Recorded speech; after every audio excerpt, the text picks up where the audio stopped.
Hey everyone, welcome back. Today we're looking at BYD. What if there's a brand dominating the global EV market? First thought comes to mind is perhaps Tesla. But what if there's a country dominating the automotive world? Is it the US, Germany, again? Now, in this brave new world, a giant stands in between all the chaos, the giant being China, with their success in capturing domestic market shares from established legacy leaders in the automotive space, such as Volkswagen and Tesla in the EV space, respectively.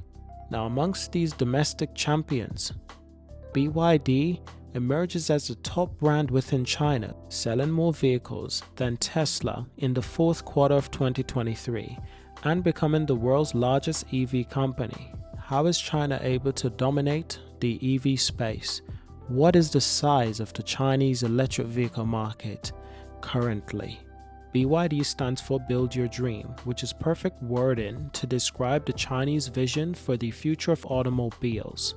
Now, a decade ago, Elon Musk made a bold remark stating the BYD was incapable of producing visually appealing vehicles, and he was under the impression that BYD would not be capable of competing with the likes of Tesla. Now, with this being said, I will now share a clip of Elon Musk stating this exact thing. Although there's competitors now ramping up, and as you're familiar with BYD, which is also on the West Coast, I think they're ramping up production of their electric vehicles. Warren Buffett owns 10% stake in that. Why do you laugh? BYD is trying to compete. Why do you laugh? Have you seen their car? I have seen their cars, yes. In fact, at the Berkshire Hathaway meeting, I saw their cars. Yeah. Well, they're on a different, tell me why you're laughing. You don't see them at all as a competitor? No. Why is that? I mean, they offer a lower price point.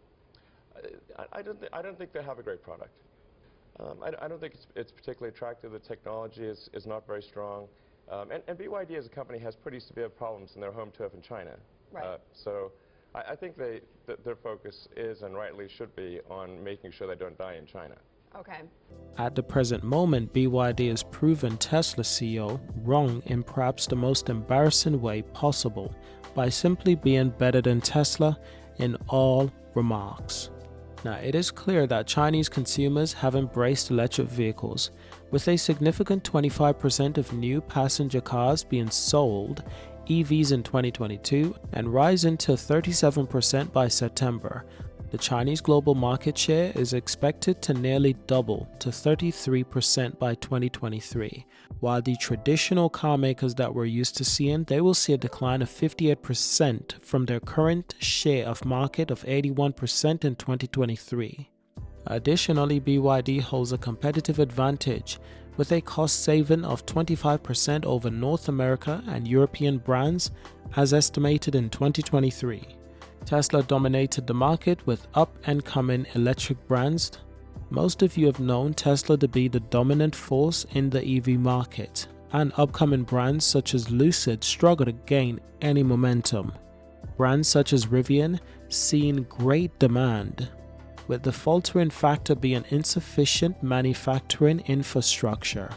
And for Tesla in this space, they've spent the better part of a decade developing their infrastructure in manufacturing processes, cost saving, and perhaps one of the most important factors, the mega factories, or perhaps what they'd call the gigafactories for Tesla. Those have been perhaps one of the most important assets for Tesla, the company that is built on a streamlined manufacturing philosophy. On the other hand, you have brands like Polestar. They've flourished with financial support from Chinese Geely, and Volvo's support in R&D, manufacturing, and sales. Now, Geely is a Chinese company, and they are a giant in China, very similar to BYD, but Geely has taken a slightly different approach. While BYD's vision is mostly to fund the masses in terms of electrification, Geely and Volvo, on the other hand, jointly with Polestar and the various brands they own jointly together, they're seeking to establish more luxury brands in the space of automobiles. This is why the Polestar brand exists. It is supposed to be a luxury version of a Volvo vehicle. We've seen a similar strategy being taken with the Lotus brand, also owned by Geely, and the Lotus brand is finally being turned around. In terms of global and public appeal, the Lotus brand has never seen so much love, especially in the sedan and SUV space. Granted, this is a first for Lotus, and of course it is, and this is why Geely had this idea to branch out in the most important areas that people are buying vehicles: SUVs and sedans. Supercars or sports car, they are second.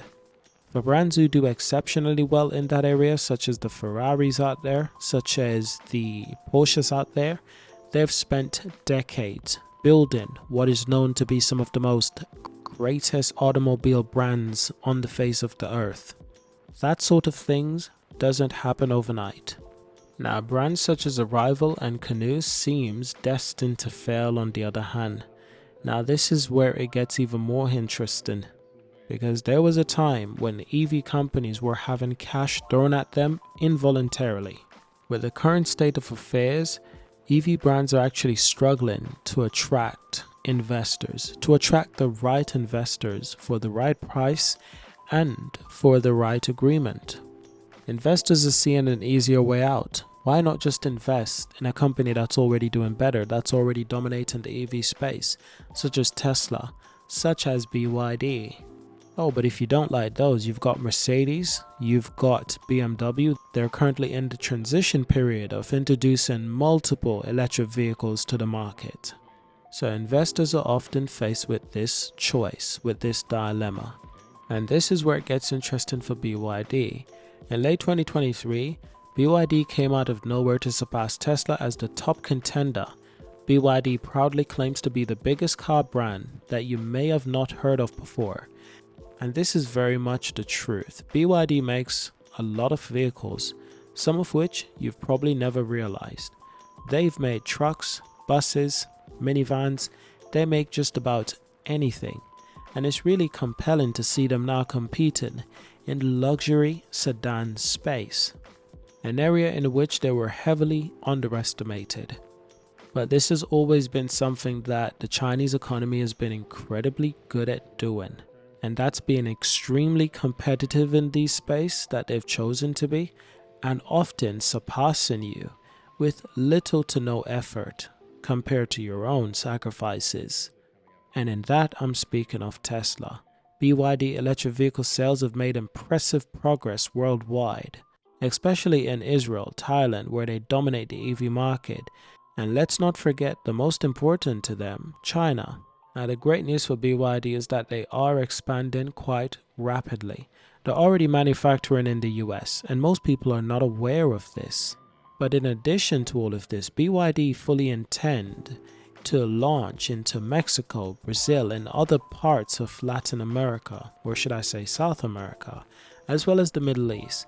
In Europe, BYD has set a goal to begin manufacturing electric vehicles by 2025. And they are currently searching for suitable locations in France, Spain, and Germany. Now, this would be quite important for BYD also. Let's state the obvious. As most of you probably know, Tesla has their own manufacturing plant in Germany, and it's worked to great success. And Tesla has been the proven formula in most of these cases. And with this being said, it provides a great paved road for BYD to absolutely take advantage of, amongst other automakers that are new to the space. So in saying all of this, what is China's advantage? China is the dominant player in battery production, particularly in expensive segments for electric vehicles, with over 80% of EV cells being manufactured in China. That's an astonishing amount. They have also established a strong supply chain that includes mining and processing key materials such as lithium, cobalt, manganese, and other rare earth metals. Now, in recent years, China and BYD have been heavily criticized for being in favor with the Chinese government, for having perhaps too much subsidies being provided to automakers such as BYD. However, this in itself is quite a lot of hypocrisy, because we're now focused on electrifying the world, making sure that the planet is a lot healthier for the future generations. if China is providing BYD with as much funding as possible to make sure that this company is as successful as possible, isn't that a good thing for all of us if electric vehicles are indeed the future? But no, it would seem as if Europeans and the Americans, they're concerned that China is perhaps providing too much subsidies to companies such as BYD. In other hand, helping BYD too much, making BYD too good, making BYD too successful. But I wasn't aware that there was such thing. Why isn't this seen as a good thing? Well, it's quite simple. BYD is not just doing well. They're doing better than most European brands and most American brands. And that in itself is the prevailing reason why they're perhaps not very welcome in some of these parts of the world. So what they're saying is, well, China is providing these companies with so much subsidies, they're doing a lot better than our companies. But perhaps it is up to our government to also provide more of these companies with funding to compete with the likes of BYD. There's nothing wrong here that's been happening. It is quite simple. China intends to put a lot more support into electrification than other European countries and the US intends to do. And that in itself is a very sad statement. Now, what is this meant for other manufacturers? Now, how will this affect other automakers in other countries? Major European automakers like Volkswagen, Stellantis, and Renault are adopting their manufacturing facility to accommodate the products of electric vehicles, and they have plans to release numerous new battery-powered models in the coming years. To support this transition away from traditional engines, they are establishing a partnership or independent battery plant. In response to a sluggish economy, South Korea has expanded its subsidy program for EV purchases as sales have slowed down. In other words, the demand has slowed, but not slowed naturally. It is slowed to a surprising halt. But the key thing to remember why BYD is doing so much better than other automakers is that BYD has offered people cheap vehicles and luxury expensive vehicles in all segments. So people are more appealed to buy with BYD. There is no Tesla vehicle for $20,000 or $15,000 or $25,000 or even $30,000. Even with subsidies, you'll be lucky to get a Tesla for $35,000 or even $34,000. So BYD is competing with Tesla at a remarkable rate, and it's forcing Tesla to cut prices for the last few years at a huge discount. And this is how Tesla stays alive.